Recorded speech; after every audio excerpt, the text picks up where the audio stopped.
Good evening, one and all. It's Tuesday night. It's time for the oNiD Hound British Stockcar Championship Round 4 here at Silverstone Historic. And what a nostalgia trip we're going to have tonight. The old Silverstone prior to the new international pit straight. No new wing, no new start finish straight. We're going back to the classic layout of the days of the past. Round 4 here, as we said, at 2005 Silverstone GP Historic, our one and only enduro race. 80 minutes of worth of racing, one qualifying session, and a heck of a lot of strategy within that 80 minutes as well. Tyres will be an issue this evening as we now go to the standings for this championship. I think we just tried to get the standings, but maybe having a little problem with them. But what I will do prior to that is just welcome Scotty to the comms booth as again with us for this week. Scotty, good to have you.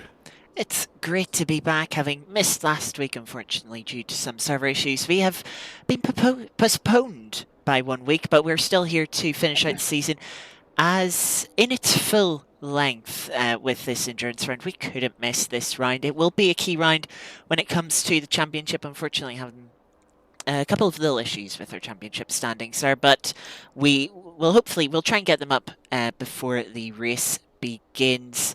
But yes, this round is worth more points than any other round in the season. So fewest amount of races, but it is the most important if drivers want to get a good championship result. Qualifying has already began, so let's jump on board with our championship leader, who's coming up to start their first flying lap of the session.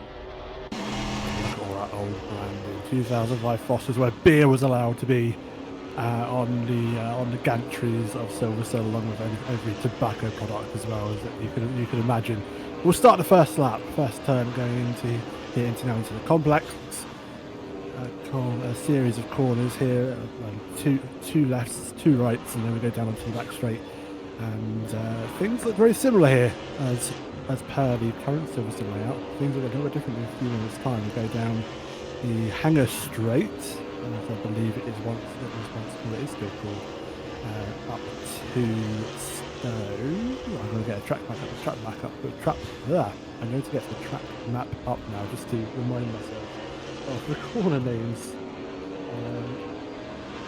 But down here we would usually see a peel off to the right for the new pit lane. However, we are going to go back to the old chicane, a bit more open of a chicane than the new layout that we have at Silverstone. Usually we see the pit building on the right. That is not the case.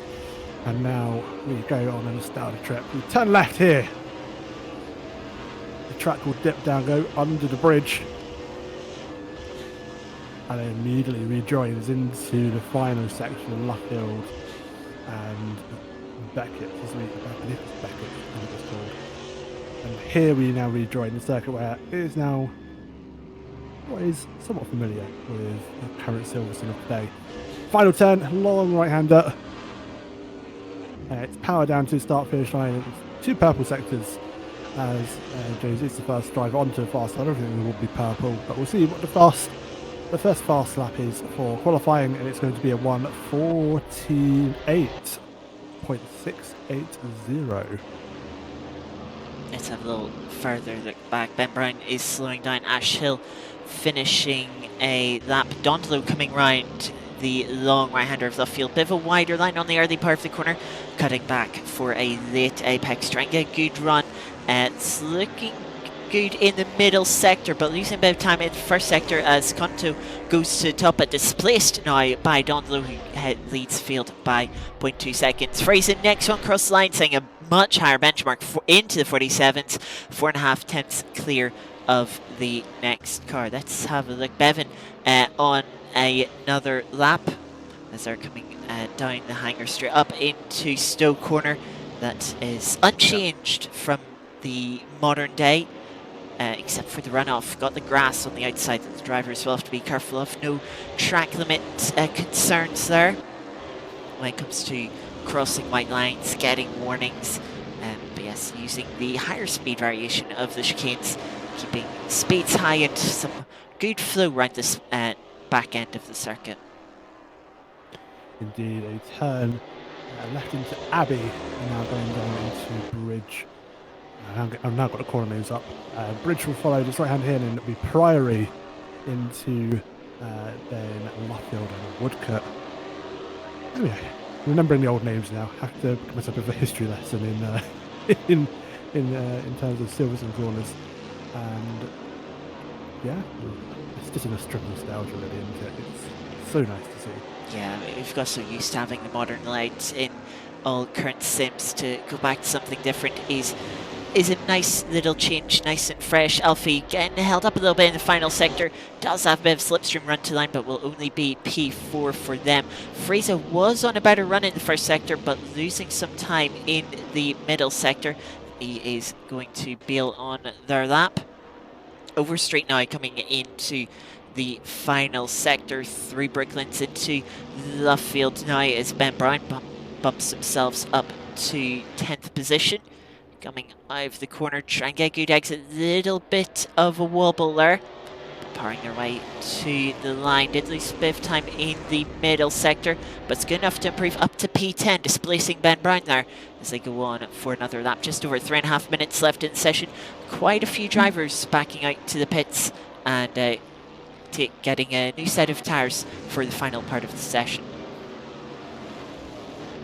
Indeed, 3.5 minutes, or just under 3.5 minutes qualifying, and yeah, Fraser second away. Pavo not too far behind. Personal best now on his current lap, first sector, only 0.0170 of a second off the pole time. Steele is second. Sector will be very short. He's going under Bridge. He'll hit the time being ever so quickly and shortly. And it's a poor. And he bails. He bails that lap and lets it go. Well, that'll be a return back to the pits for new tyres, and he does indeed. Olivia coming into the final sector now. How's the middle sector? Oh, middle sector slow again. Middle sector, the one catching everyone out. Let's see how Dondolo first through here through Stowe corner. First corner in the middle sector now. This chicane, obviously something that drivers won't be used to in the modern day layouts of Silverstone. Taking a nice line now up towards Abbey. Flat out left-hander. Skipping through the chicane here once more, carrying all the speed down over the crest into Bridge corner, throw it into the right-hander, and then bring the car back over to the right-hand side, enter to the left-hander. Loses a little bit of time in sector 2. It's still personal best, but is slightly off the fastest time if they're looking to get pole position. Currently sitting in second, just 2 corners to go. The long right-hander of Luffield now taking a tighter line, had a little wobble mid-corner, big slide trying to put the power down, and that's going to compromise not just this lap, but their next lap as well, which will be their final lap of the session. Also just seen someone was spun there out of the final corner, and that will be their session pretty much done from where they're parked. Yeah, absolutely. Beyond the P2, though, that's a good lap from him. I must admit, 148.3. As Ash Hill is not on the personal best.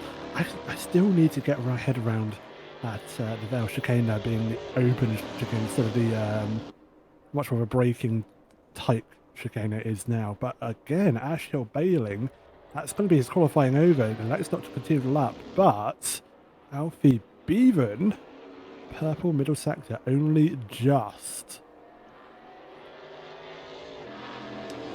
Half a tenth up currently on Fraser's pole time. Now through the Vale chicane, running sort of middle of the road through Club Corner. Can't see some different lines in there, which will be interesting to see who does what come the race. Now firing it into the left-hander of Abbey. Down the hill into Bridge Corner. Swing. That front end was twitching as he was on the brakes. He's 0.2 of a second down now on the pole time. He's still set to improve, but it's going to be quite tight as to what he can do in this final sector. Only a few corners here in this final sector, as he'll try and maximise the drive out of that final turn at Luffield into Woodcote. Is it going to be an improvement? It is, but only P2. Frieza That's the only P2.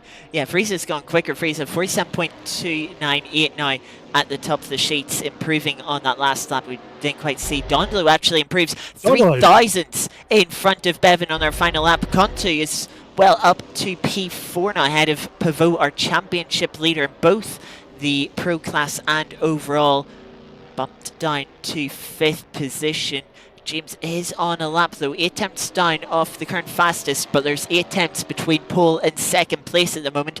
So a good final sector here, and James should be able to pop themselves maybe back onto the 2nd row, if not onto 2nd place. Patient round the field. I put down throttle one last time to finish the session off. Up to the line, can James improve on P5 cross line? And it is P2 by 0.08 of a second in front of Dondolo. Front row starting position though. Bevan is still on a lap themselves. Now coming through Abbey is Stevie Bain, has put in a good lap to get themselves up to P7 a little further back. Not many people on laps left here. Alfie Bevan actually be the last driver to finish their lap into the final sector. Another personal best. It's looking good for 2nd place to bump Pavot off of the front row as Frieza completes their time. Ben Beams, we're not getting the time in for them. They're currently at the back of the field, so we'll see from them. They do improve. They do put themselves in front of Ben Myatt, but for Alfie Bevan, can they improve? And they cross the line. They did take, I can see on the time screen, they did take 2nd place from Pavot. So front row start for Alfie Bevan. And yeah, that is qualifying done and dusted. How tight is that top 3, top 4 even?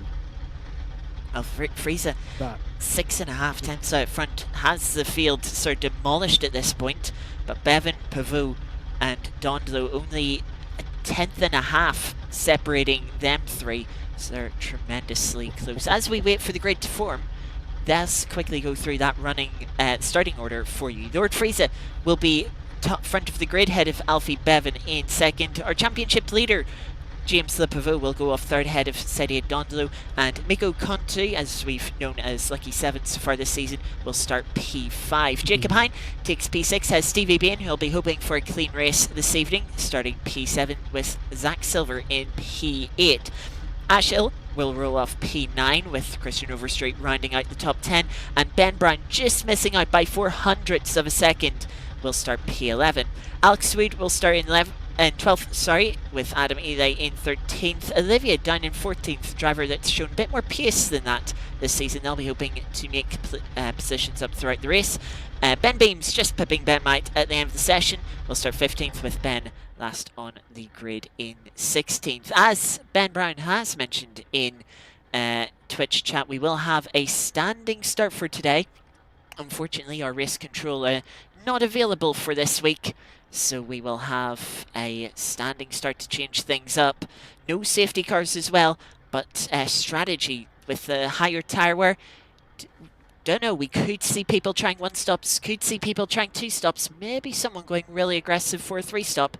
It can go any way this evening. To find out, we will simply have to watch and hopefully enjoy the battles that unfold.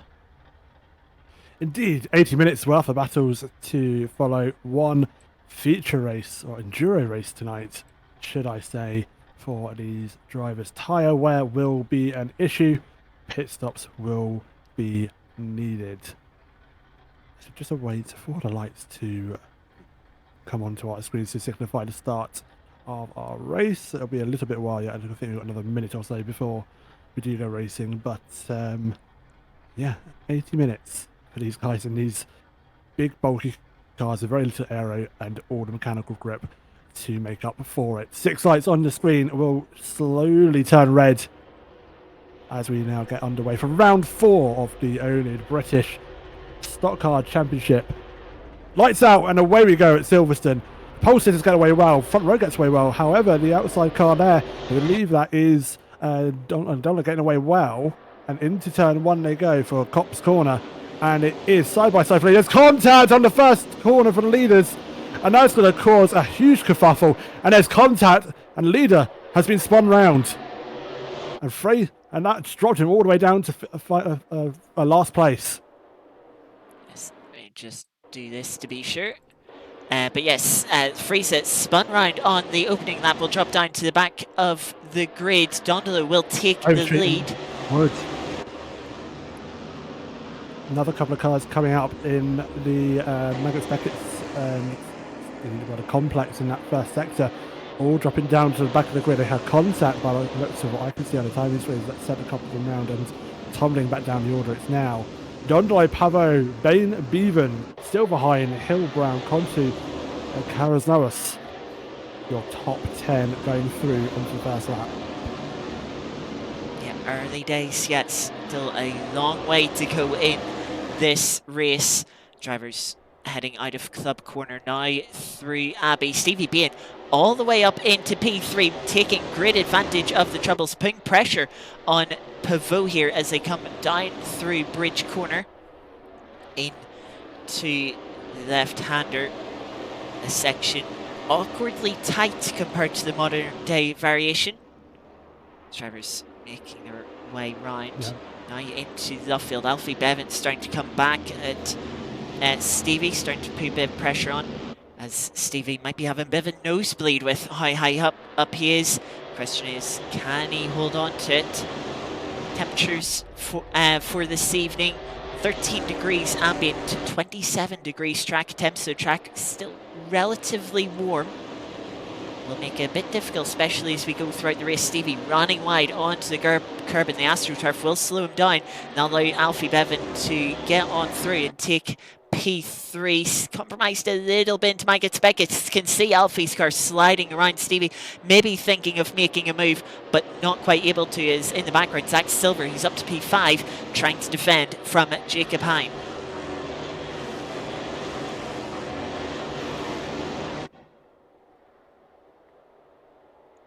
So down the hanger straight now. For some reason, I was muted. I was just saying about how Stevie Bain was knocking on the back door of Alfie Bevan, but for now, Contu and Brown going side by side into Cops, I do believe that is, as they figure out how in the world they're going to try and get the race started. But I think Ben Brown holds off Contu for now, but Ben goes mighty wide into the corner there of the club, now going down into Bridge, but survives to live another day. For now, Conti seems to be quite racy in the background. Yeah, wanting to make up places. By the looks of it, overtakes not easy round here, especially up into Stowe Corner. The cars do actually get to the limiter. They're gear limited and they're unable to change the gear ratios. I see Ben Brown's caught up to the rear bumper of Ash Hill for 7th place. Yeah, that does just mean even with the slipstream, difficult to get the overspeed into Stowe Corner, and to be able to make a move you essentially have to make it entirely on the brakes, and these cars, they are not easy on the brakes. That's where we see most of the mistakes. This driver's just struggling to get the car slowed down, struggling not to lose the rear end from a little spin. As into Maggots and Beckett's, that's a wobble from Zach Silver as they still trying to hang on in front of Jacob Hine. Jacob Hine trying to set up a better exit out of Beckett's. Hasn't quite come off. Same happening in the background with Ash Hill and Ben Brown. Still trying to think about making the darts out of the slipstream. Does Jacob Hine, but Ben Brown in the background. That's now on the tail of Ash Hill, being able to catch up and get onto his tail, get a bit of relief from Conti behind. Go into the Vale Club, the chicane, and around this very wide open corner they go. Can't do anything there. It's going to be into Abbey the next opportunity, but he'll be close. He's not close enough here. We'll have to wait until potential bridge on through the car. Yeah, these slow low-speed sections, it still can be difficult. You know, the braking zones are very short. Ben trying to set up a move, trying to get the better line into Brooklands, but not quite there. Nearly gets into the rear bumper again. Just trying to find a way around. Not quite able to do it at this point. But a big thing will be strategy in this race. 80 minutes, the cars cannot make 80 minutes on fuel, so they're forced to pit. Of course, with that extra tyre wear, they will have to decide how many times they want to pit, how long they want to take the tyres through the race. As they head through Cobb's Corner, Ash Hill pushing through Club Corner as they try and catch up to Jacob Hine, getting onto the grass a little bit and having a big slide. Those are the slides the drivers will want to avoid. They'll only hurt the tyres in the long run.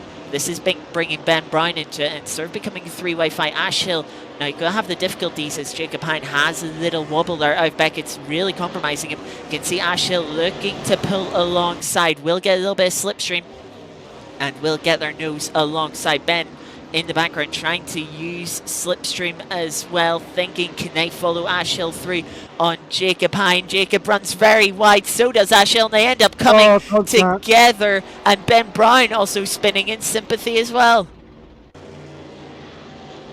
Oh dear. Not what we like to see. Incidents do happen, I understand, but they're both trying to get back on track now. That's awkward. And Adam Ide also getting caught up in that as well. Disaster for all of them.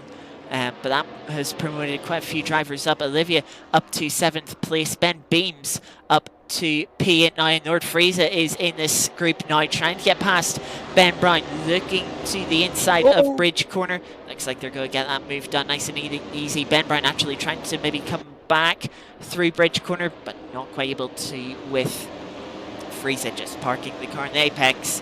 Up to P9, right in the middle of the pack now. That is just crazy. That looks like almost like over-under. Almost gets a nose up the inside.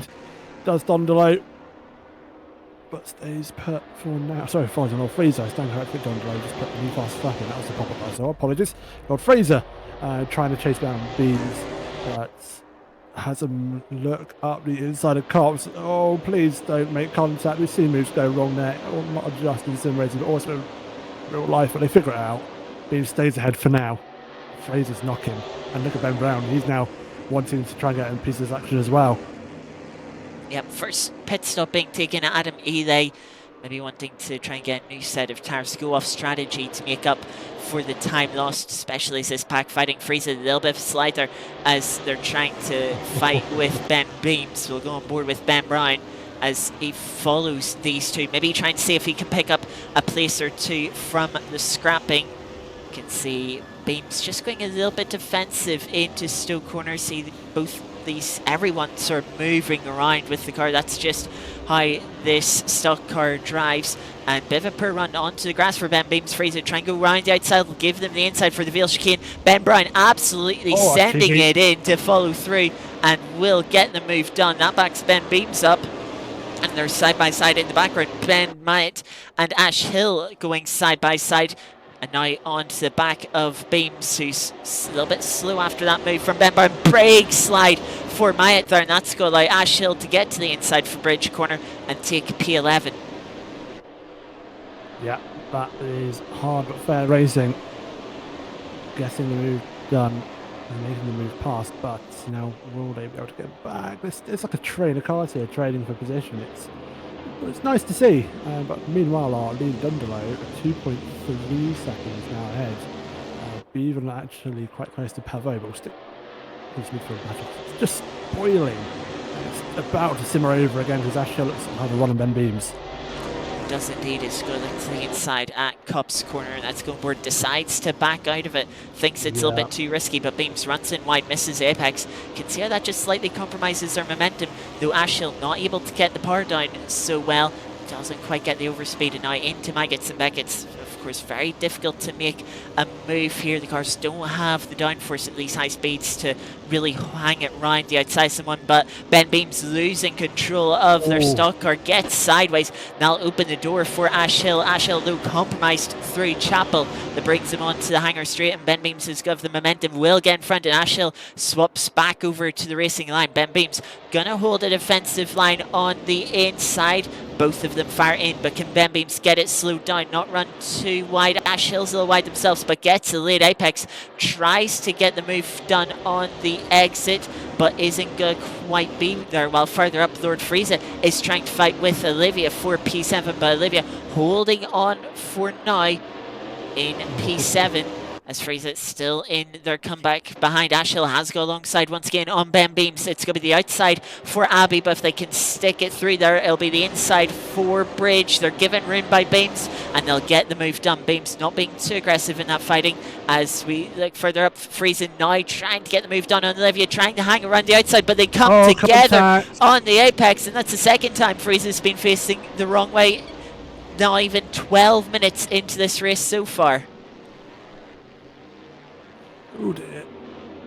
Well, as it says, still 68 minutes to go, but they are struggling. That is the thing. Alfie nearly putting a nose down the inside of Pavot as they come into Maggots and Beckett's. Has been putting the pressure on for the last 3 or 4 laps, but not able to find a way through yet, showing just that overtaking can be difficult, but might have a run here out of Chapel onto Hangar Straight. It's going to be side by side. Alfie with the inside. Will Pavot try and hang around the outside? Looks like Pavot maybe lifting out of it to give Bevan the position. Maybe Bevan thinks they can chase down Dondolo.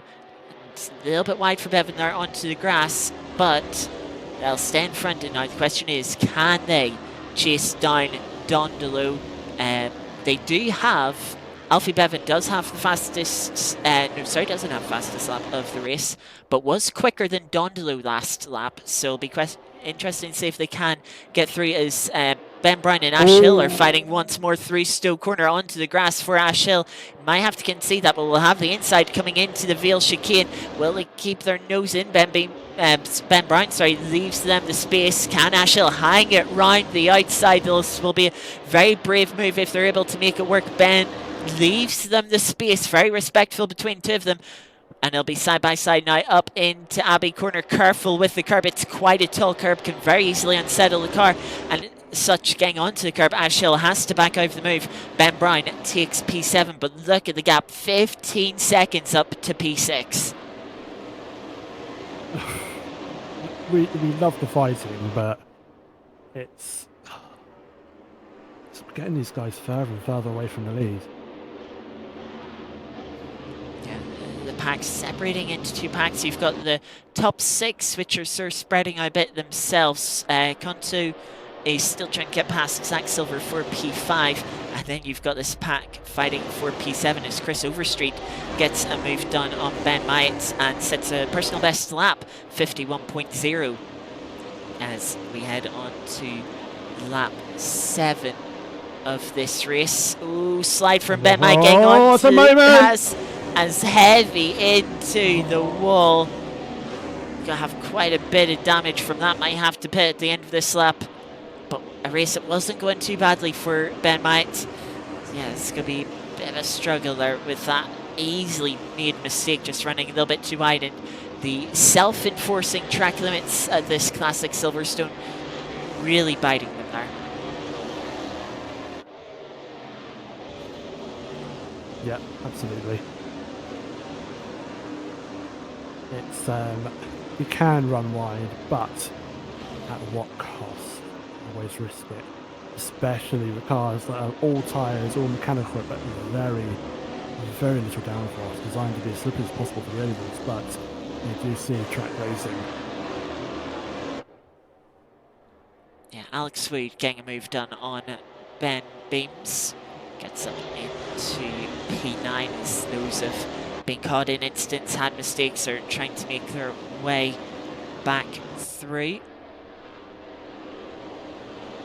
can see Alfie Bevan new personal best lap. They were 6/10 quicker than Dondolo last lap. Yeah. So you could definitely close in on Dondolo, put on some pressure for the lead. Stevie Bean still holding firm in 4th place. They also set their personal best lap of the race, 49.4. So their pace isn't looking too bad this race. Can they keep it going without making any mistakes? That's a question for Stevie, but under no pressure at the moment. Just has to keep on the road pointing the right way, which hopefully they will be able to do. But further back, Lord Frieza, having had 2 spins already this race now, on the back of Ben Beams, now maybe getting alongside as they come into Maggots. Beckett's, are they going to go for the move? No, they back out of it. No, That would have been very risky. Very risky indeed. Quite thankful he didn't go for the move because it didn't look like Ben had total control of his car there. But they do continue. They need to fight another day, and I think next opportunity will be up onto Stowe, turn 7. Let's go on board with Frieza, closing in a little bit with the slipstream.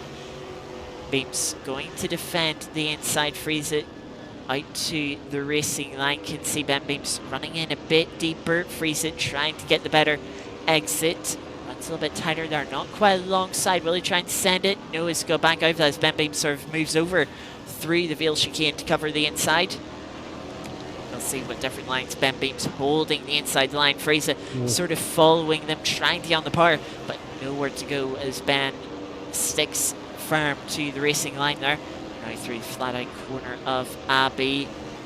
Can Frieza get to the inside? Will just about to. Will try and find their way through. A little bit of door banging between the two of them, but they're still pointing the right way and finishing around the outside.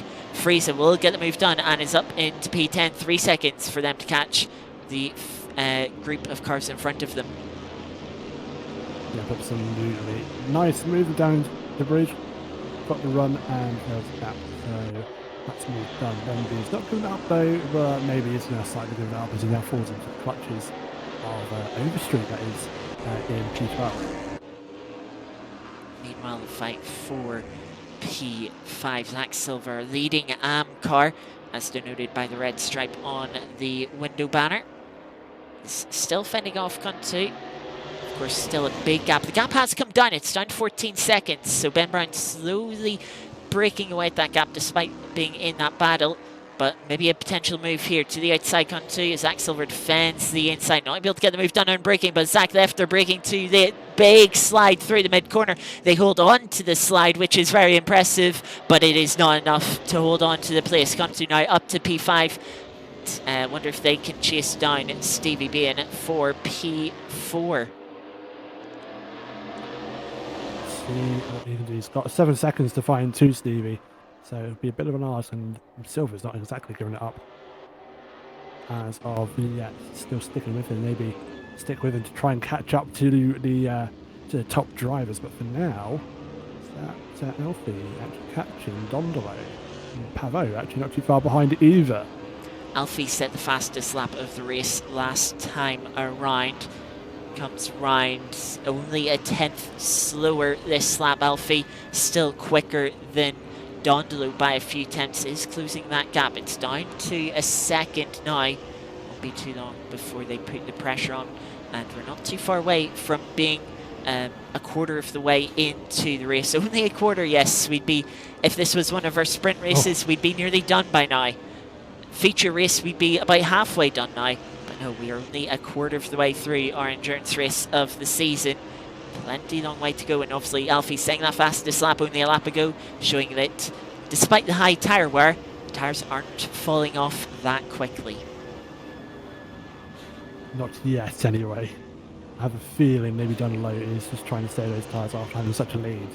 7 or 8 seconds he had, and now it's maybe just hurting him a little bit as he realises, hold on, it's 80 minutes, not 20. Let's run it in a little bit. Let's control the pace.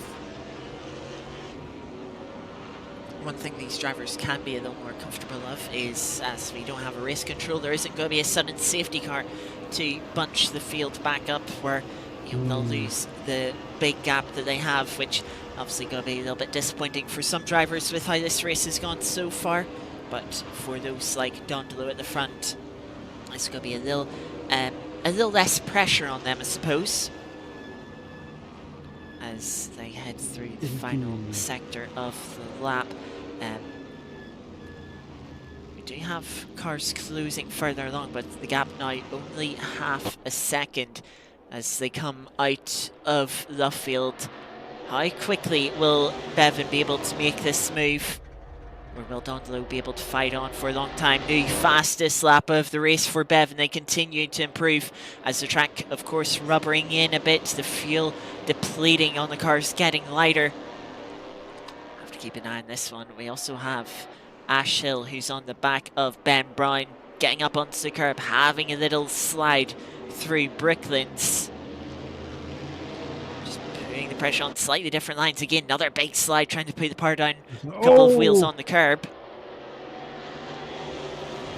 was a slide that was very much, now it's Austin time to run up ahead. You can see now the sizable gap. He was quite close, but now that it's opened up a little bit more, not the way he would want that to go. As he tried to get the power down through the final turn in, or the penultimate turn, shall I say, in left field. Another lap, another opportunity, however, we'll see what we can do. You can see different lines from the drivers through Maggots and Beckett's. Ash just trying to get a better run, as in the background Alex Wood runs wide. Have to cut across the inside of Chapel as Freezit tries to close up to the back of them, but meanwhile further in front, Alfie is putting the charge on, is putting the pressure on Dondolo, and is forcing Dondolo to defend into the left-hander here, approaching the field. Can see Alfie wider line in, tighter line on the exit, looking to get to the inside, but not enough of a run to take it there. Again, trying to get alongside. Alfie does look more confident, does look more comfortable with the car, which is able to place it where they want to, whereas Dondolo having to respond, just not quite as comfortable. This fighting starting to bring Pavot up closer as well, as they head round for another lap. Yeah, then this is going to be one of the closest opportunities Alfie's had for a very long while. And the leader goes wide, very wide, almost losing it, and that's going to give Alfie a run into turn 2 and 3. He backs out at the last moment. You can see how hard Dondolo's... He's going to go wide. He's fighting that car. He's not driving it, he's fighting it. I wonder if this will make Dondolo reconsider their strategy. I do wonder. Alfie's now going to have the outside line up into Stowe, and we have seen it work on the outside. You need to be careful. He thinks, oh no, he doesn't think better of it. He's going to go for it. He gets a bit of a slide on, however, as he tries to get the stock car turned in. Is it going to work for him there? And he will have to wait at least another couple of corners. Big bounce off the curb there for Alfie Bevan. Still continues on, both of these drivers pushing, but Dondolo looking the less comfortable of the two. He's going to hold the inside line as they come up to bridge corner. Alfie with the run. Is Alfie going to try and hang it the long way round? He will indeed. He'll give him the inside for the left-hander coming up and tries to slow the car down. Dondolo leaves them the space on the inside, but will hang it around the outside. But then Brooklands, now how tight it is, it can be difficult around the outside here. But if Dondolo can just keep their nose there, it'll be the inside for Luffield, which they do have. But again, Bevan now with the outside. It's a long, long, long way around here. Can they keep enough alongside? Not quite. They get shoved over the curb by Dondolo, and will have to sit in line for now. Look in the background, Pavot is coming to make it a 3-car battle. Was 1.2 seconds quicker last lap as Bevan all over the rear bumper of Dondolo through Cups Corner, not running out wide this time. Our race leader as they keep it in check, and Stevie actually also quicker than these drivers. Okay, 12-second gap to close down, but shows you just how much time these two are costing each other as they fight through Maggots and Beckett's once more using the curb to try and rotate the car through the final part of Beckett's. But now it looks like Pavot, yes, Pavot is closer to Bevan this time round than Bevan is to Dondolo. Just how much are the tyres struggling now for Alfie, perhaps pushing so hard, trying to extract so much grip from them, just starting to struggle. Is that going to make it even more difficult to overtake? Could see maybe with Pavot just cruising up to the back of these two, maybe he has something to attack Alfie back with. This is a fantastic battle between these two, and that's, as we said, brought Pavo into it. It is now a proper four-way fight for the lead. Stevie Bain's best to the rest at the moment, but all eyes are here. There is a slight battle in the midfield at 7th and 8th. We'll keep an eye on that. But for now, the leaders all going at it. Yeah, Overstreet is the next car to take their first pit stop as they head through pit lane for new set tyres and for quite a bit of fuel. The pit stop time is fuel limited. You can take, I think it's about 13 litres of fuel to for a tyre change. So anything more than 13 litres will lengthen the driver's pit stops beyond time needed for a tyre change. Drivers estimating maybe about 120 litres of fuel needed for the race. The cars can only carry 100 litres. So as we see them now, our leaders into Maggots and Beckett's. Doesn't look like quite run this time. Go look further back as Jacob Hein and Olivia are having a fight through Bridge Corner. Looks like Olivia getting the move done down the inside of Bridge Corner. Had to get quite forceful, though has ran wide, has given the opportunity for Jacob to come back down the inside into the left-hander of Brooklands. Jacob just going to run Olivia a little bit wide and will get the place back. These two fighting hard, holding nothing back, but Jacob Hein just holding on to P12 or retaking P12 as these two continued fight after an issue or two earlier on in the race. Yep, absolutely. Good battle from them both.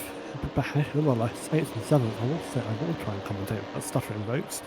8th and 7th, Hill and Brown also quite close together. Only 0.2 of a second between those two drivers. They're fighting for position. And we can jump up to Hill is actually getting quite close to Ben Brown as we then see him go up into a Stowe for the 14th time of asking. However, Ash, I don't think quite has the run. Maybe had the run going up into the main straight. Goes through the very fast Vale chicane through to Club Corner. It's going to be the inside line here, which will then unfortunately be the outside for Abby into Bridge. And go through Abby, very flat out corner there. But inside line for Ash Hill. Ben Brown will be on the outside in the blue Stockcar, and then again become the inside line. And he should be able to take the position. Both drivers giving each other space. Into Brooklands they go, and then Luffield and Woodcote will then follow as a slide from Ben Brown on the inside line of the penultimate turn. Can Ash get the over-under? Background Lord Fraser, recovering Lord Fraser, looking to also try and gain some positions as well, looking at these two fighting, thinking, oh, what can I take from this? Fraser gets the move done, and I have a feeling he'll maybe let that happen. Maybe he's potentially a quicker driver that's out of position from the start of the race. Ben ran wide through Cup's corner there. Big slide on the AstroTurf, and Fraser is going to get another move for free. 2 places for free. I'm not quite sure that's what Ash Hill wanted from Fraser. Wanted Fraser to maybe fight and hold up Ben Brown and use that to follow through, make sort of have Fraser do the move for Ash Hill, but it's not quite how it worked out. Mistake for Ben Brown. Lucky to only lose 1 position there. Very well held slide off the curb on the exit of Cup's corner, but has allowed Fraser to get through for free. But maybe it's not that bad with the pace. Of course, Fraser was up at the front of the field starting this race, was on pole position, dominantly the fastest car in qualifying. Maybe just best to let them go and see if you can sort of hook onto the back and follow them up towards the front of the grid. I have just noticed Zach Silver, they were passed by Contu a few laps ago. I was looking at time gap, he was keeping right onto the tail end of Contu, but that gap's opened up to 17.5 seconds now. Only 2 seconds that pack behind that we were just watching. I wonder if Zach Silver well, Zach Silver must have made a mistake in the recent past. It's not enough time loss for a pit stop.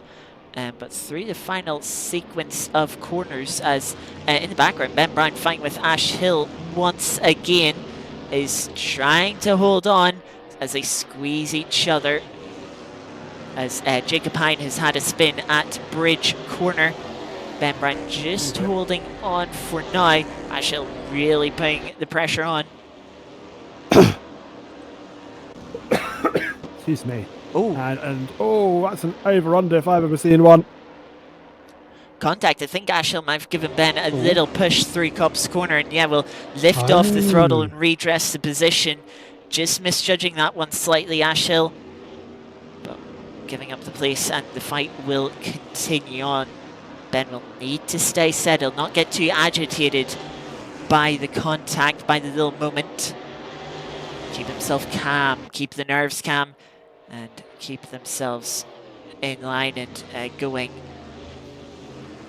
As we have our third driver through the pits, Alex Wood, as we're now 30 minutes into the race, but Ben Brown losing the rear end, will go for another half spin, and just that slide through Cobb's Corner, compromising, overheating the tyres, and yeah, causing Ben more issues at Stowe Corner. But meanwhile, the fight at the front is getting intense once again.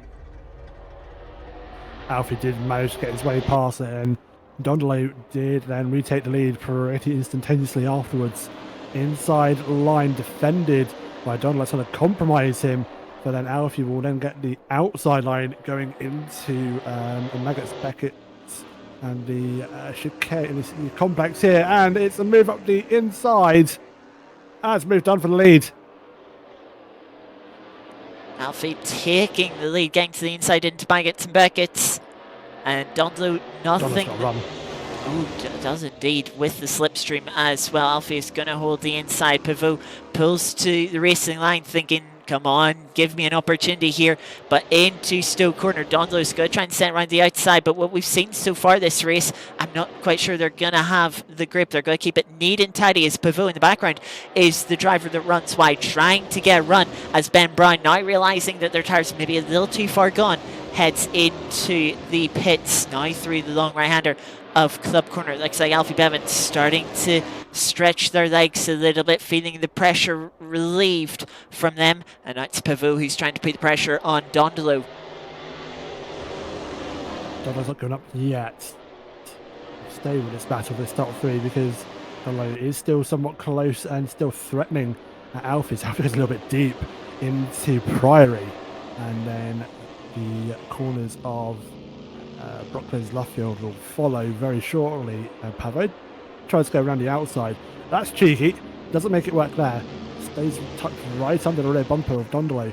And Dondolo still trying to keep on the tail of Bevan as well. But 0.5 of a second now is a gap from the leaders. Pavot looking to... He smells the blood in the water, doesn't he? And he wants that second position and try and chase down Alfie Bevan. Yeah, of course, Alfie had to get past Pivot earlier on in the race. Question is, how much is Alfie going to push now that they've got the lead? How much of their tyres do they want to use up? Not too long from the halfway mark. Wonder when these drivers will pit. Will some of them go for the overcut, or will some of them go for the undercut? Which will work best of the two strategies? Of course, the undercut, you get fresh tyres on, you can go quickly, but you'll be heavy on fuel once again. Going for the undercut, going for the overcut, you keep the car light. Maybe that lightness allows you to run quicker than new tyres would. We'll have to see. It of course depends how well the drivers can extract the performance from the cars. But it does look like Alfie just breaking away, opening up a few car lengths. Dondolo, though, still under pressure from Pivot. Pivot not too extreme with the pressure, isn't hounding Dondolo, but it's just keeping themselves there. If they can get a good run, they might be able to take a position. Meanwhile, heading into turn one, Olivia making a move on Ben Beams and getting themselves up to P9, quite way off Ashhill, 20 seconds so in front.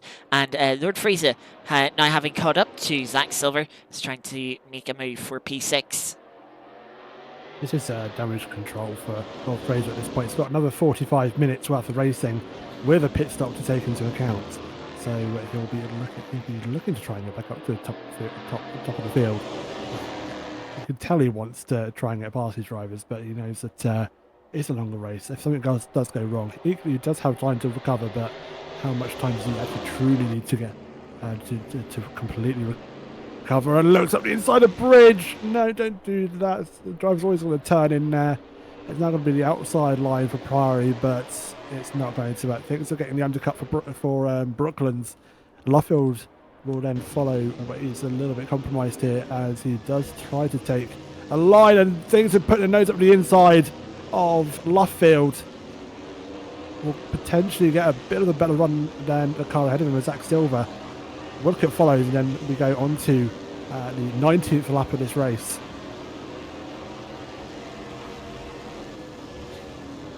Closing up into Comp's corner. Oh, go on.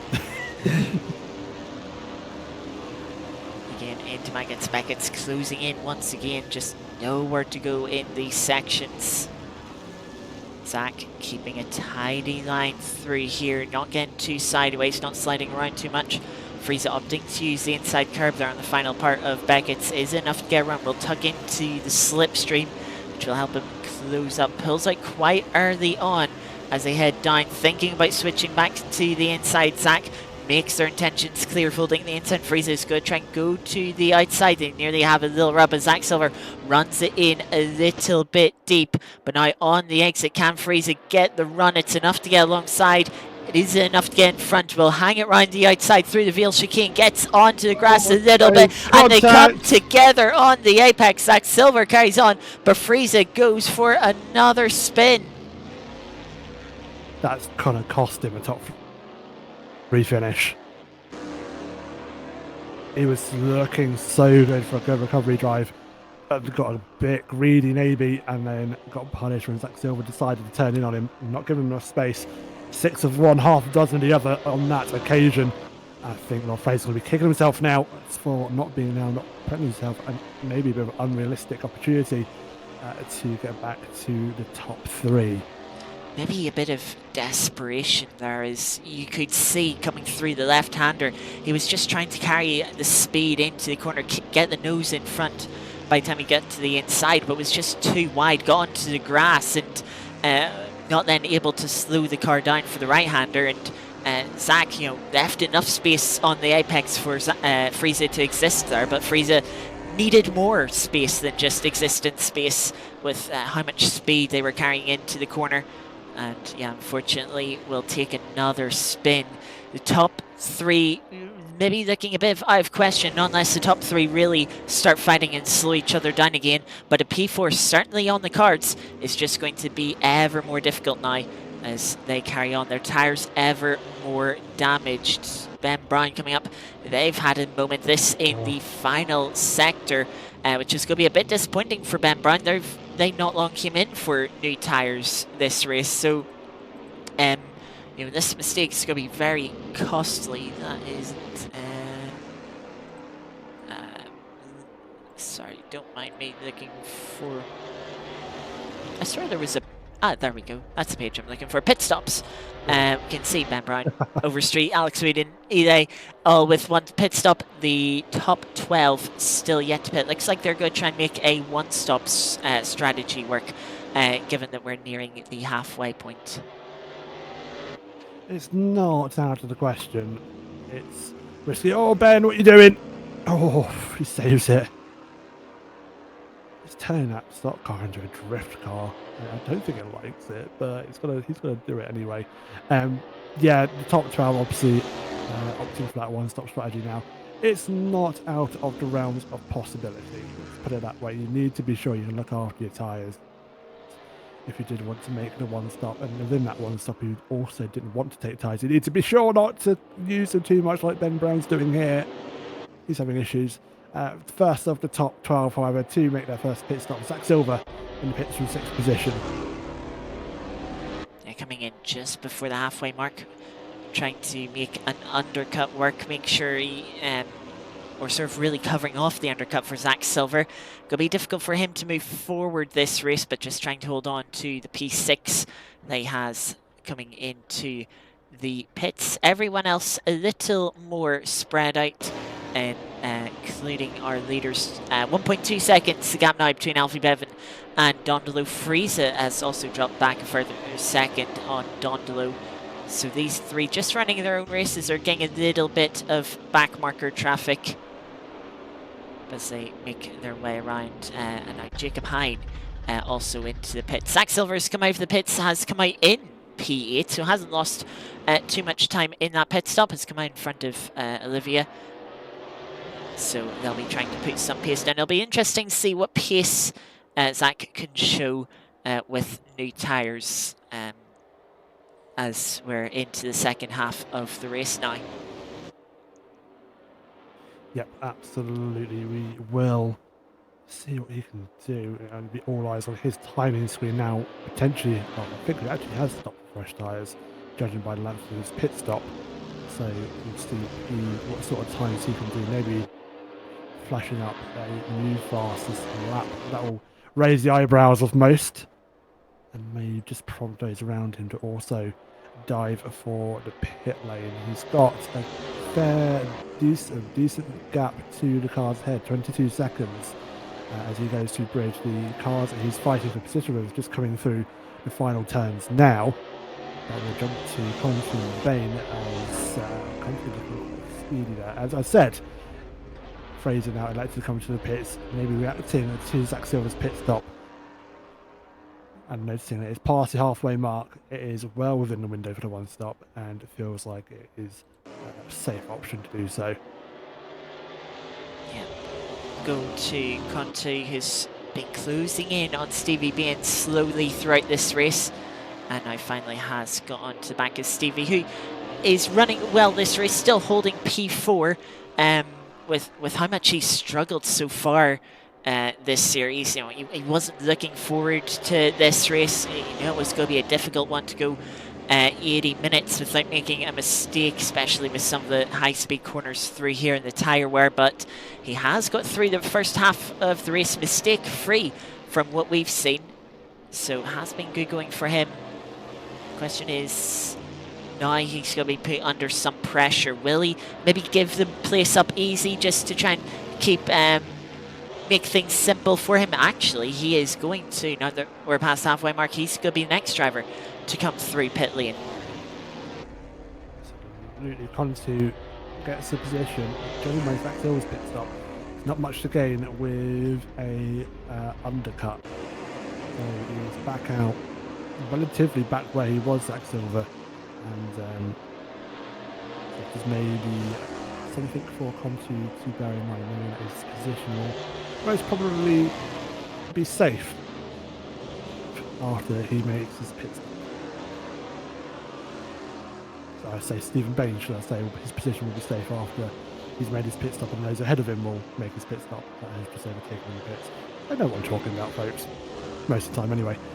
Ben Brown just now on the tail of Jacob Hein. It's not the smallest of gaps, and it'll be maybe a couple of few corners for Ben Brown to try and catch up onto the back of Jacob Hein. He has had the best of races, as Ben. He hasn't had the best of races in the slightest.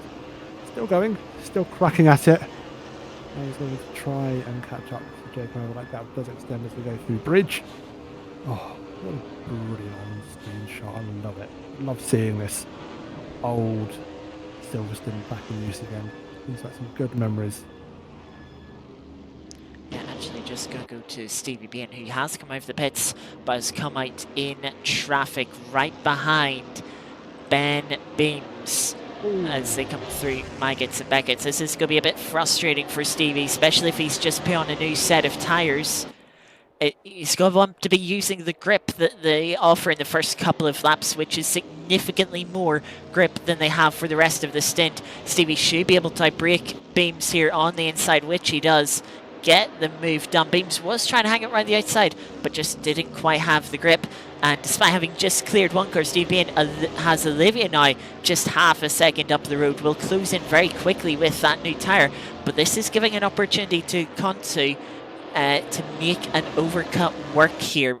Again, easy place, closing in with the slipstream to Abby. Easy flat out, but where do you position your car for bridge corner? Do you defend the inside? Olivia is taking a bit of a defensive line, but that might open up an opportunity for Stevie, who is just taking the racing line, is actually going to try to hang it round the outside here. Olivia has to hold the tighter line, sliding the rear end, trying to take that tighter line, but Stevie going the long way around the outside will get the move done. I think Olivia is going to try and duck into pit lane, not quite realising that that's not quite the right pit entry, but I'm sure it'll be all right. They will come through into the pits to make their pit stop for fresh tyres. Yep, absolutely, and that just hurts Steve Bain there, especially in terms of time to the cars ahead. So we'll see how that all plays out. However, lead battle looking mighty close again. With never mind. Don't know twice in pit lane. That's the leader to go to the. It's mighty close. Oh, no, it isn't. What are you talking about, Aiden? And so you get Don goes to the pit. He's listening to us, isn't he? It's close. No, it isn't. It's the pits. Fine, whatever. We will will. Be a pit stop for Don looking. Yeah, we'll watch Dondolo through the pit lane just to see how long this pit stop is, because of course it could be crucial as to how what place they come out. If it's a long pit stop, they'll come out in P3. If it's a short pit stop, they could take the lead of this race. Out of their pit box now towards pit exit. They will have a nice clear bit of track, 41.5 seconds. That is their pit time. We'll have to see what it is when our two drivers staying out in the lead, what their pit times are when they come through. Maybe in the near future, maybe they'll continue to go a bit longer. Will they react? We'll see at the end of this lap. Meanwhile, Ben Brown has still been trying to put the pressure on Jacob Hine. Hasn't been able to make that move just yet. As they head through Club Corner, Ben running a bit of a wider line through there, having another wiggle on the exit. As the Zach Silver showing some pace, setting a new personal best lap, having made their pit stop. So is Stevie Bain. So those drivers showing, those have made their pit stops, showing that they have pace. Does that prompt others to make their pit stops? Let's look to the front. Both of our leaders, they stay out. They do indeed, making a very long stint. And that's going to be interesting to see how that plays out for them. 32.5 minutes gone. Sorry, 32.5 minutes left, should I say. A good almost 50 minutes almost completed. That's going to be interesting, especially with tyre life towards the end of the race, and maybe getting a bit more tyre life than their competitors, especially Donlow around them. So we'll see how that one plays out in due course. For now, Fraser fighting away with Beams and not too far in the background, only 0.5 a second away, 0.7 as they go through the Vale and Club corners down to Abbey and the Bridge. And I fear that battle was very quickly ended as Fraser makes a move past Beam's position and continues their second recovery drive of the evening. Yeah, Ben, Beam still needing to make their mandatory pit stop.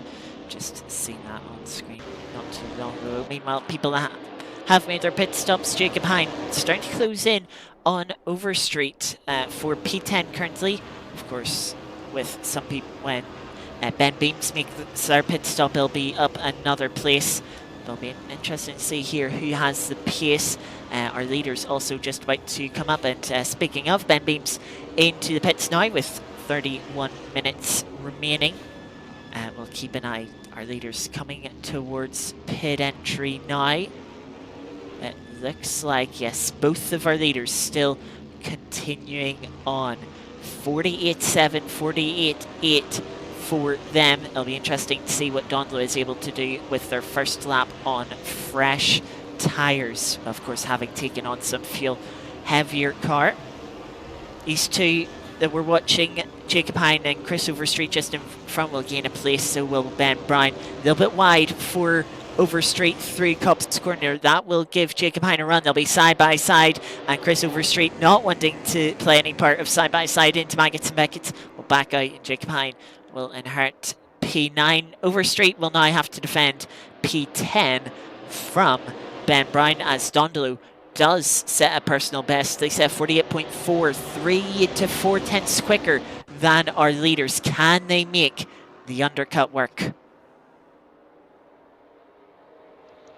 They're certainly going to try as Ben Brown look at the inside of Overstreet into Stowe corner. Gets the move done nicely there, and an inside line most notably for Ben Evans. The outside line has been quite tricky for most, as Ash Hill now going to the pits as well, as we mentioned.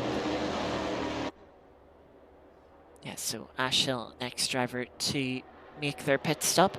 Have to keep an eye out on where they come out. But Ben Brown, having got past Overstreet, can now return their attention to Jacob Hein to close in on. Let's have a little look at Ash Hill. We said it was a 41.5-second pit stop from pit entry to pit exit for Dondolo. Quite a bit longer here for Ash Hill as they're coming towards the exit now. 50.1 seconds, nearly 10 seconds longer. Although, look at that. Ash Hill will comfortably come out ahead of the Jacob Brown battle, but the two leaders still continuing on. James Pavot has had a little spurt of pace, a 38.3, a personal best lap for them. Ooh. As they try and chase down Alfie Bevan and try and overcut Dondolo for second or first. Dondolo coming up to the line now. What will their time be this lap? Across the line now, 47.7. It is the fastest lap of the race. It is 6 tenths quicker than James Pavot last lap. It is a full second quicker than a race leader. Dondolo could retake the race lead here, but of course when Pavot and Bevan come out of the pits, their tyres will be fresher, or they are going to opt not to change their tyres, take a single set of tyres to the end of the race and try and fight on. Shorter pit stop to keep them in front, and then fight on, hold on to the track position, even with the older tyres. Ooh, this race stay with us. While the battles may not be too intense in their side-by-side action, the strategy is playing out, and it can fall either side of the coin. Which way it will fall, you'll have to stay tuned to find out. I'm sure we will see some battles from it. Indeed we will. It is all a matter of pit stops at the moment. That's the main game here. The battles aren't just on track. Just going to wait for those all-important pit stops to happen, and that will close up the field and give us the on-track fighting we'll be looking for.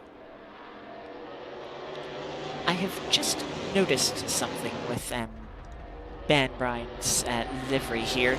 I'm wondering if you can spot it as well.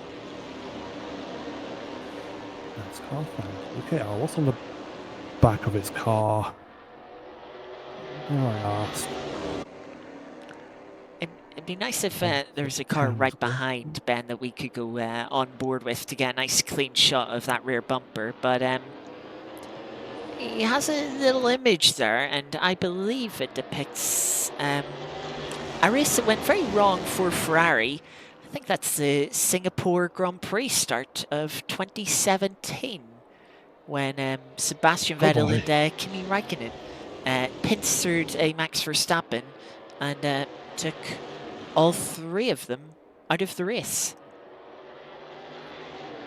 Well, bye-bye any potential sponsorship there from Ferrari and Red Bull, so... Right there, sports. Yeah, there it is. Yeah. F1, Ferrari Esports, Red Bull Esports won't be contacted us anytime soon now because of that. Thanks, Ben. I do whatever going to contact us. Yeah, it's a very good spot there, I must admit. That was rather interesting livery. But NASCAR Fans UK there, also being wrapped at a community that we worked with in the past. as on many Assetto Corsa events, especially the Assetto Corsa Daytona 500 and Oval Series we ran not so long ago. Lord Fraser, 7th, catches the... Oh, hold on, who's that spinning? Oh, it's Adam Ely. That's a back marker, that's fine. Well, it's not fine, it's Adam. We still feel sorry for Adam, not because it's a back marker, but he should really be fighting up ahead, and he's had a torrid evening. However, Lord Fraser looking to make amends. Stephen Bain's next on his list. Stevie goes around the outside in an effort to try and keep position. He's still there, actually. He's going to still be alongside for the Vale chicane, and has got the inside line and causes Lord Fraser a bit more of a headache. Contu now also pitting from 3rd position. Indeed, will serve his mandatory, well, not mandatory, but kind of needed pit stop for these cars, as these guys won't be able to do a full 80 minutes. As Fraser inside line for bridge. Stephen Bain gives him space outside line still for Lord Fraser. Bain's showing them a door, showing them kind of outside line if they can hold it into the very tighter Brooklands corner, and Fraser can't hold it for the inside line here into Luffield. Frustration, I think, boiling over now for Lord Fraser. 2 untimely spins have really cost him this race. I think he's still yet to make a pit stop as well. No, he has made his pit stop. But I think Stevie has had an issue at some point. He was running in 4th place when he made his pit stop. Contu was just closing up on him, but he's much further back. He's about 23 seconds back from Contu, so that's either a big difference in pit stop strategy, which I don't think it'd be to that extent, as Fraser makes a little mistake through Maggots and Beggots, runs wide onto the grass, and I'll drop him off the back of Stevie. Or Stevie has made a mistake and it's cost him 2 places, potentially 3, as Fraser is putting the pressure on, but is relieving that pressure at the moment with that mistake through Maggots and Beggots. Yep, that's going to hurt him. And again, just salt to the wound at this point. Blast him. He's going to try and get back up in another position, but yeah, what could have been that lap 1, turn 1 incident has just haunted him. And I think it's going to be, at the best I think he can get at this point will be the 7th or 6th position he's now fighting for.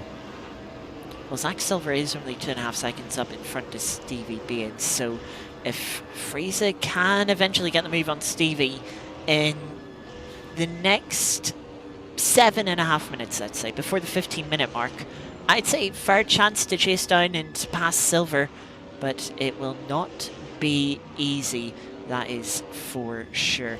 But a little further in front, Pavot has started to close in on Alfie Bevan. I wonder if Alfie is starting to struggle on their tires. Alfie did set a personal best last lap, about half a second, nearly 6/10 quicker than Pavot, but this lap, he has lost the entirety of the gap he had to Pavot. Coming through the final corner, we'll see Alfie pit. No, Alfie continues on. I'm curious to see what lap time is here between the pair of these. It's 150.2. That is a very slow lap time. That's about 2.5 seconds slower than his previous lap for Alfie. That is only going to be helping Dondolo now, who is 32.8 seconds back. Dondolo's times have fallen back into the 48s, 48.5 last lap. Of course, Dondolo still to come across the line to finish their most recent lap. So we'll see what that is, but maybe just Alfie pushing really hard, setting a personal best, overheating the tyres a bit, and then thus having to give up some time, and quite a bit of time in the next lap. Lap time in for Dondolo, 48.0, 2.2 seconds quicker than Bevan that lap. It is looking good for Dondolo to retake the lead, but will they be able to hold on to the lead? Meanwhile, a little further back, Ben Brown has had issues coming out of Maggots and Beggots, sticking a stroll across the grass, losing multiple positions. Yeah, but not using the club straight there. Then you're going to have to go and take the full circuit. You got damage? Is my next question. It's been very, very slowly on the grass. Yeah, it is odd. Putting the car into the wall. Ooh. I wonder if he's had a technical issue on his end, maybe a brake failure perhaps. But it does look like Ben Brown might be retiring from the race with an issue. Meanwhile, further up, Friese has caught back up to the back of Stevie B, and Stevie catching up to Zach Silver. That gap's closed down by a second itself. We could have a three-way fight here for P5, as meanwhile, from second place was third place is James Le Pavot. How long will the pit stop be? Will they come out in front of Dondalou, or will they be behind? Time ticking up in pit lane. Remember, 41.5 seconds in pit lane for Dondalou. Look to the right hand side of your screen.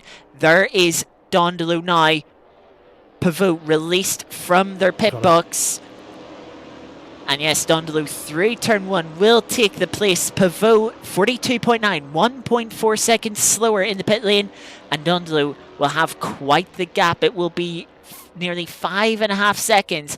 As meanwhile, Alex Wood has had a little spin through this technical sequence before the end of the track, and Friese is going for the move to the inside of Stevie Bean on into bridge corner. Will be the outside now for the left-hander here, but we've seen how hard Stevie fought him the first time he caught up. Will they fight just as hard the second time? Now into Brooklyn, Stevie just getting in front, shutting the door on Friese. Friese going for a wide line, trying to compromising the entry to get a better exit, but instead just opens up a couple of car lengths as Stevie able to open a little bit of a gap. Now, will we see Alfie Bevan into the pits this time around? They're coming into the final corner. Surely.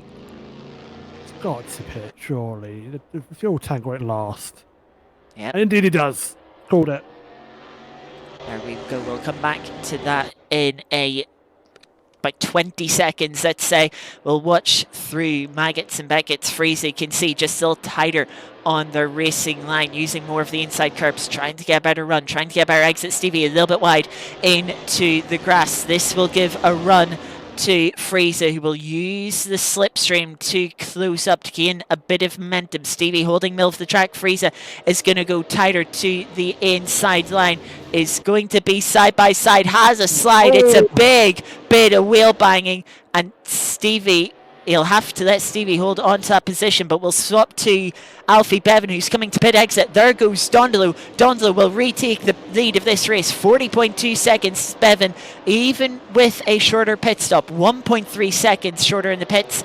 Will lose the lead and will have 2 seconds to close down and then pass Dondalou. But look at that in front. Dondalou in traffic right behind Ben Beams through Maggots and Beckett's. Has cost them quite a bit of time, but of course Alfie Bevan will have to make their way through this traffic themselves. That gap immediately down to 1.2 seconds. The race is on. Now we have a sprint race for the lead. Pavot not too far behind either, only 3 seconds behind the race leader. And this could get very tasty in the closing laps of this race. 16 minutes to go. Still don't have a sure answer who's going to win this race. Coming up to Cops Corner, this fight has evolved into a three-way fight. They have caught Zach Silver for P5. Question is, will Stevie pass Zach first, or will Friese pass Stevie? Friese running a little bit wide onto the curb there. Will drop back a little bit, but into Maggots and Beckett's. Which way will this fight go? Will Stevie being held up behind Zach Silver help Friese? Or will Stevie be able to get the move done? A little bit wide for Zach there, bit onto the grass, out of Beckett's through Chapel and into the slipstream. Stevie is going to try and do the opposite to what Friese did. Into Stoke Corner. Stevie trying to break late around the outside. Isn't going to be able to hang it the long way round. Will get onto the grass. This could open an opportunity to Friese, who is looking but sending it to the outside. Stevie trying to get to the inside, tags the side of Zach Silver and sends them into a spin. It's similar to the moment that Friese had earlier on in the race, but instead this time is the car on the outside that goes spinning. Friese closes up and has a little sniff, but can't quite get alongside as they come into bridge corner. Friese thinking by the inside, but the braking zone way too short for bridge corner. Now through this tight technical section, can Friese do anything? Fraser's getting angry behind that wheel, getting frustrated that he can't make the move past Stevie Bain here. You can tell he's trying anything and everything to try and make the move. Granted, Stevie Bain looks a little bit squiggly going through Luffield there, catching the rear end, and then gets the power back down for Woodcote as we start another lap 35. Lap 35 are now on, and Fraser's recovery drive is still ongoing. 6th place up for grabs, but he needs to do so in a clean and organised manner as we now go back to lead battle, and Alfie Beaver now onto the back of Dondolo after making a pit stop outside line through bridge, will become the inside line for Priory. And that is potentially moved down from the lead. Dondolo's not giving it up yet. Outside line for very much tighter Brooklands. If you can hang around the outside, inside line for the penultimate turn and not going to work here. Is it? No! Thinks better of it. Stays pert. And that is Alfie Beaven back into the lead.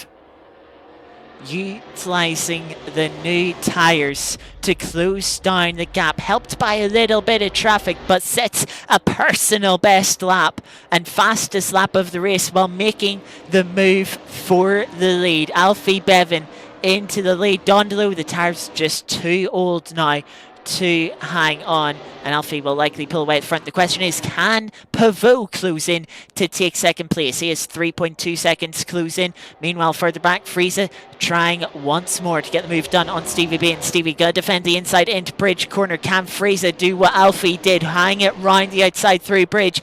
Now into the left-hander, will have the inside, and Stevie doesn't fight it too hard this time, and Friese gets through for P5. Yep, that was much better of a move there for Lord Fraser. I think, again, frustration maybe getting the better of him a little bit here this race. Up to 5th, and I think that's going to be recovery drive over, and you're just going to see it to the line for the rest of the race as Stevie's had a bit of a drop off the back there.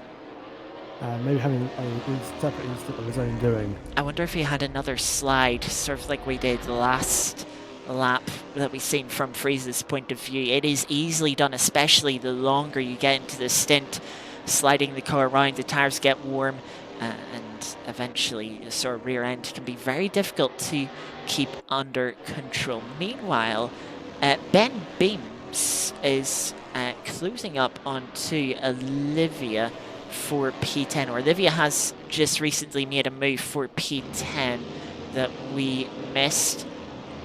But they have closed in a little bit through the final corner. We'll get an idea here with the lap times as they come across the line. Bit of a slide there, struggle for traction for Ben Beams as they come up to the line. And nearly identical lap times. So these two just running reasonably close.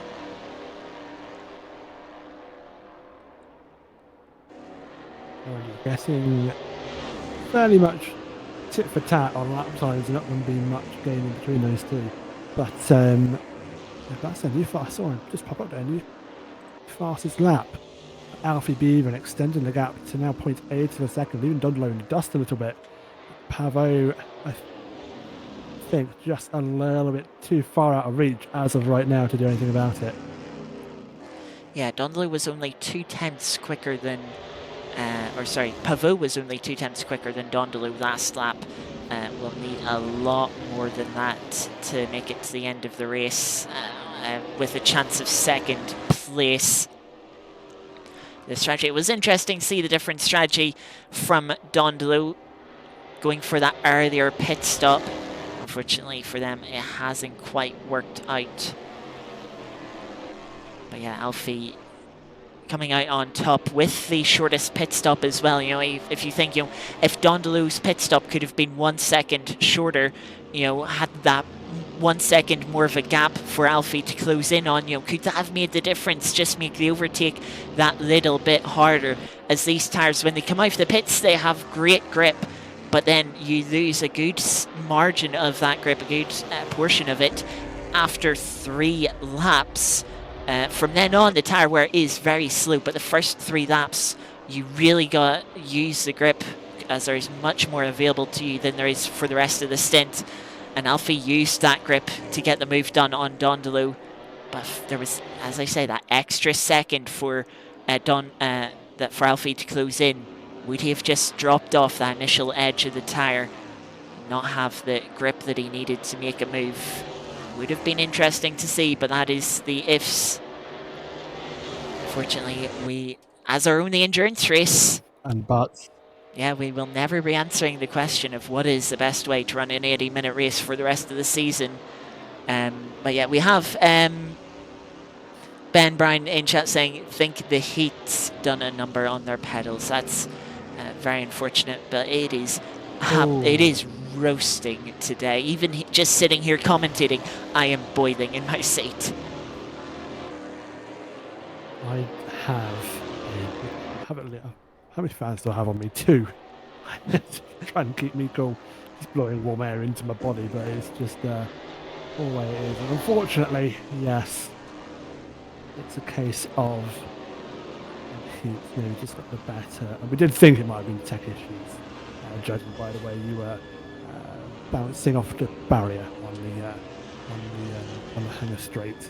So unfortunately, we'll have to say DNF for Ben Brown, same for Adam Ely as well. But we'll hopefully see you both next week for the penultimate round of season 4. Yes, I must admit, I wasn't expecting to see you today, Ben. Ben was meant to be joining us on a one-off, as there was a little break in his D&D campaign. So I was surprised to see Ben. I wonder if we will see you next week, Ben. Of course, it would be lovely to have you for our final sprint round of the season at Thruxton. Lovely track, Thruxton. Another high-speed circuit, of course, like Castlecombe, for our first sprint of the series a few weeks ago.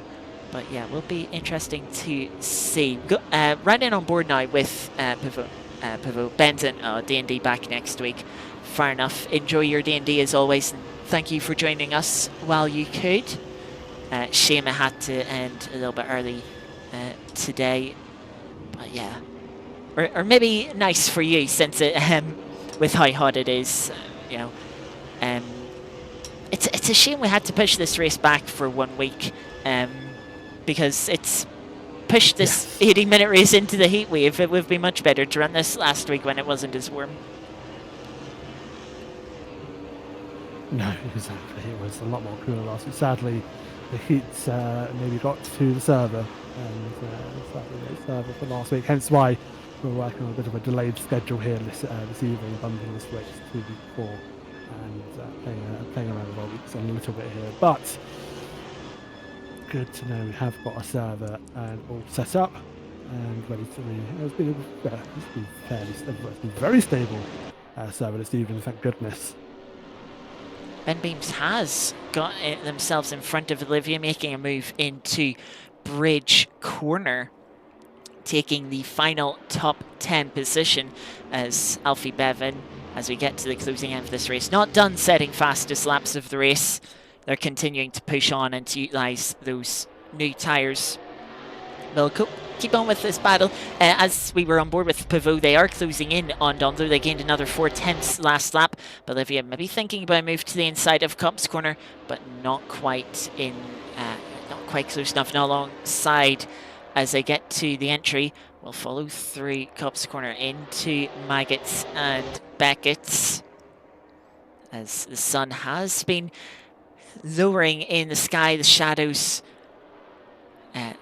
coming across the circuit. Quite a lot of use of the curb, dipping the wheel onto the inside, onto the grass, hooking it over, trying to get the car rotated. Doesn't quite seem to have worked out for Olivia, but you can tell they're pushing hard to try and catch Ben Beams back and try and get back into the final top 10 position. Yes, absolutely. trying to get all those positions, as many positions as they can, and top 10 would, I'm sure, be a welcome gift for Olivia as they go through the. Oh, goes a little bit wide actually through the Vale chicane, but goes up again. Thankfully, the old format of the club corner there, relatively open, allowing us to go a little bit deep into Vale and carry through. Club. Now go down to Abbey and Bridge, Priory and Brooklands, Luffield and Woodcote are to follow in that order, and the gap looks to be slightly closer, especially through the braking. But for now, they're just hanging fire, waiting to make a move. 4/10 position of Ben Beam gets right up close through the penultimate turn, Luffield, and will definitely have slipstream through Woodcote, but can't. I don't think can do anything from this far back. We'll stick with it, see what they can do. Guys, to go on to the 41st lap. And actually, I think this is the 40th lap for them, because they're now on the actual lap down to leaders. Closing up as they come into Maggots and Beckett's. You can see more curb through the first right-hander for Ben Beams. Oh, has a little slide coming into the final right-hander, puts him out wide, will compromise their exit. Look at that, Olivia closes in, decides not for the slipstream. Is closing in, will just get alongside. They'll be on the outside as they get to the braking zone. Are they on the brakes for Olivia? They'll try and hang it in the long way round. Little bit of bumper-to-bumper contact as Ben Beams just slides up wide. Gets onto the grass on the exit.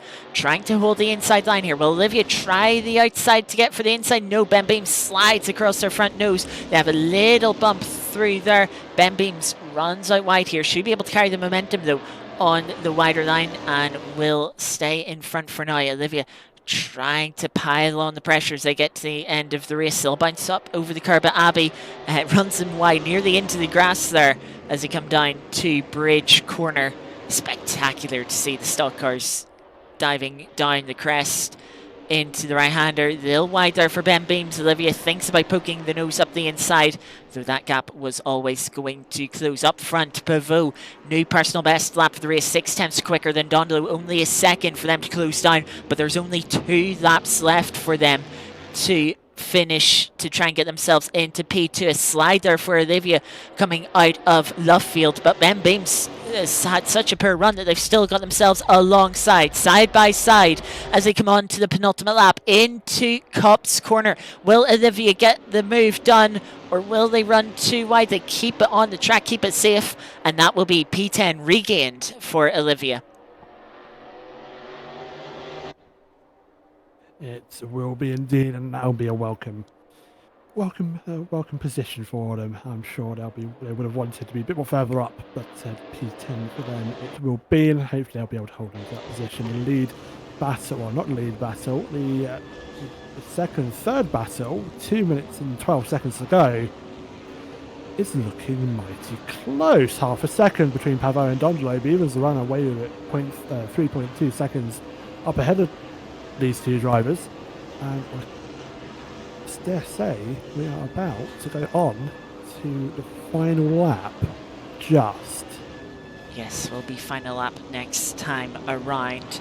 Time is running out for Pavot. We've seen how difficult overtakes can be this race, but Pavot will not have any time to spare. If he wants to take second place, it will be on the final lap, and he will have to get the move done quickly.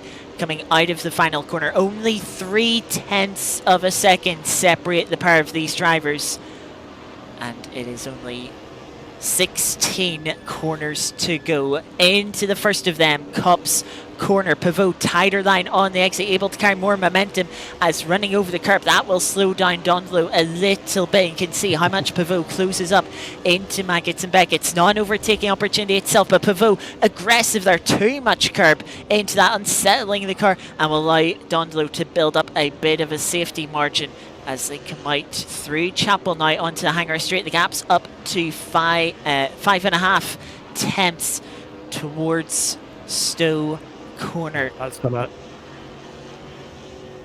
that's going to deny him the opportunity, Pavo, to make a move up into Stowe. If he's got the Maggots, Beckett's, Chapel, all those corners, if he got those, right, if he ran through those well without hitting to the curb or without being aggressive, he may be able to make a move up into Stowe. However, we stick with him through the Vale chicane. It gets closer, goes deep, however, and loses out once more.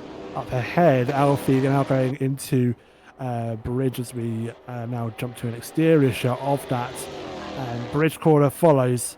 It is only going to be Priory, Brooklands, Luffield, and Woodcote. And before Alfie sees the checkered flag, the timer hits 0 now. 3 corners to go. And not much more space in between him and the checkered flag. It's a bit squirrely on the exit of Brooklands through Luffield. Now on to Woodcote. And we're going to say congratulations to Alfie Bevan, race winner for round 4 here at Silverstone Historic. Round 4 winner for the oNiD British Stockcar Championship. Dondolo takes second, Pavo third. And now we're going to have to wait about half a minute for Conti to take the flag. However, we are going to go down to Olivia and Beams, who are fighting away for 10th and 11th. P9, Jacob Hine has seen a checkered flag being one lap down, and it then be 10th and 11th to come to the line. Ben Beams, unfortunately, not able to retake 10th position. Olivia will take 10th, and 11th will go to Beams. P4, Conti now comes to the line, and that's going to be a P4 finish for him. Another odd 30 seconds down, it's going to be Lord Fraser, and we'll just jump to a night. He comes through after Bridge into Priory and Brooklands, and be Luffield, then Woodcote behind him. A couple of cars, I believe that's Ben Mike, Adam Wood fighting away for 30th and 14th. They're quite close together. I think Ben Mike's got the better of Alex Wood. Indeed he has, and Ben Mike sees checkered flag in 13th and Alex Wood in 14th, and Fraser sees P5. Ben Brown, what could have been for Ben? He comes to the line. Sorry, Stevie Bain, should I say? Not Ben Brown. Stephen Bain comes to the line. The Scotsman to take 6th position, and Zach Silver comes to the line to take 7th. The only other car waited to finish is Ash Hill. Ben Brown's returned to the pits with technical difficulties, and Adam Ely has sadly DNF'd, so we're only going to see 14 finishers take the checkered flag this evening, and Ash Hill is the final person to see the checkered flag in P8 as we finish off our feature race. 80 minutes of Silverstone Historic, and what a race it's been. What a race indeed. Strategy, as expected, came into play. Close fights from the start to the end, despite a few moments, despite a few spins, especially for Fraser getting up to 5th position with 3 spins throughout the race, starting right at T1, was a great recovery drive for them. But yeah, what a fantastic race. A race that will certainly make a difference when it comes to the championship standings. Yes, it will do so indeed. Extra points for a feature race, and that will shake up the standings, no doubt. Alfie Bevan taking all the points there for his win, and I was hoping he might have seen some donuts, but he's actually decided to return back to the pits and leave the server. How very rude. Not unless we missed those donuts, watching everyone else make their way through. But yes, just that confirmation. Yes. Confirmation of the final finishing results from the endurance round, round 4 of the oNiD SimHound British Stock Car Series. Alfie Bevan takes the win, 3.1 seconds ahead of Dondolo, who fought off a charging Pavot in the final lap, so he'll take the final podium position.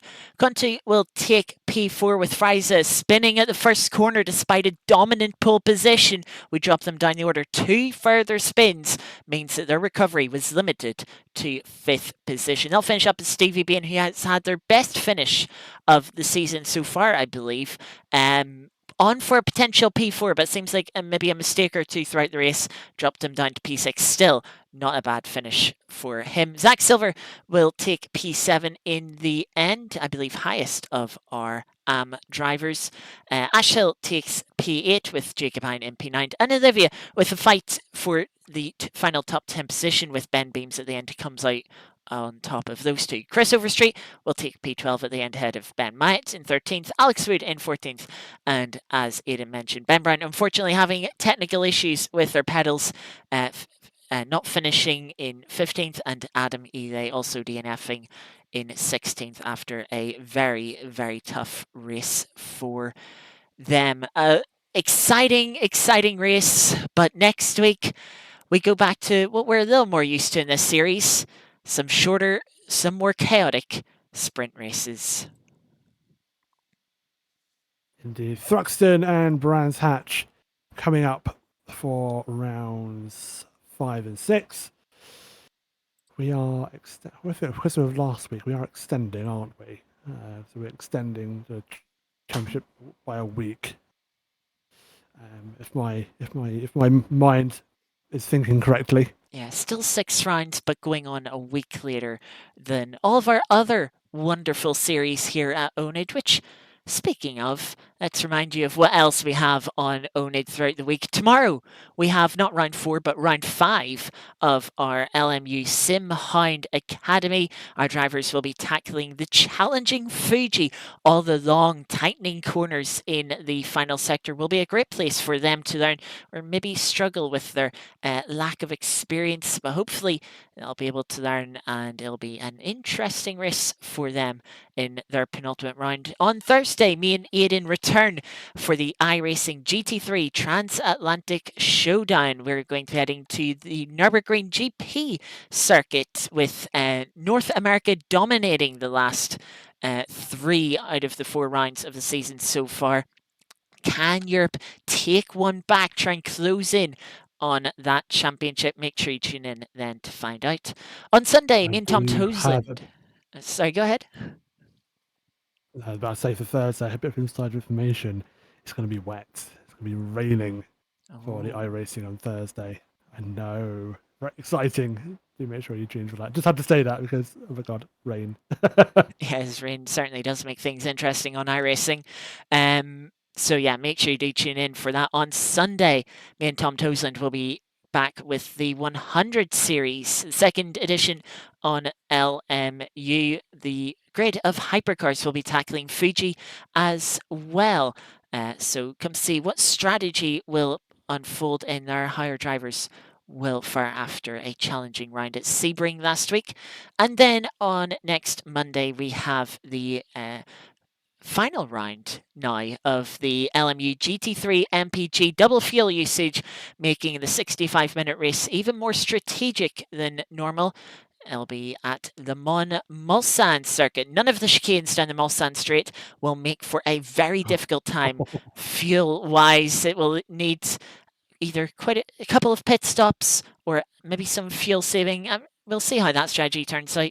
Make sure you tune in on Monday before we return with our penultimate round next week at Thruxton. Our final sprint round, our final set of 20-minute races with that reverse grid race. It should be fun, chaotic. Castlecombe was a great sprint round. I'm sure Thruxton will be just as good. So that's what we have coming up over the next week, but that's going to do us for tonight. Any final words, Aidan, from tonight's challenging race around Silverstone?